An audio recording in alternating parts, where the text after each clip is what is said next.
Büyük olsan 19-20 мың yaşında mümkün aydamağa endi maşınana. Kızlar hayatlıca mümkün alışmağa maşına aydamağa.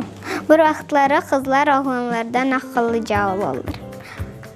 Ama çoxusu vaxt oğlanlar çoxusu maşına aydamağa öğrenirler. Kimenden küçüğüm. Balaban olğanda. Когда они вырастут, подрастят, как большие люди.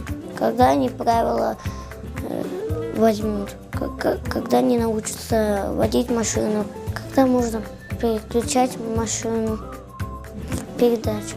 Когда человек взрослый, когда он все умеет, когда он школу уже выучил. Когда девочка становится взрослой, можно водить машину. Когда вам будет 18 лет. Сначала надо учиться ехать, а потом уже экзаменом сдают права. Когда у них появятся права, и когда они научатся водить машину и сдадут экзамены по вождению. А кто лучше водит машину, девочки или мальчики? Мне кажется, мальчики, потому что они сосредоточены на дороге, а девочки, они тоже могут сосредоточиться и поехать. Но иногда они набирают разгон большой. Красить помаду, подправлять макияж.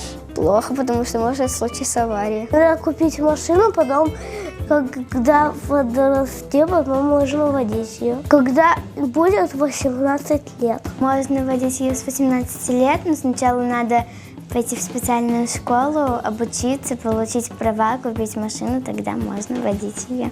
У женщин много аварий случается. У моей Алашки был знакомый случай.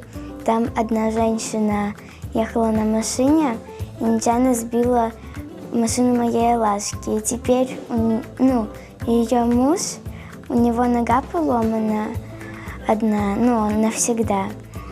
А у нее на лице осколки были, и теперь у нее там шрамы остались. Мужчины, да, но они чуть-чуть лучше водят. Мой бабушка гораздо лучше, чем Анашка водит. Он как-то вот так вот ездит, объезжает, а Анашка так боится.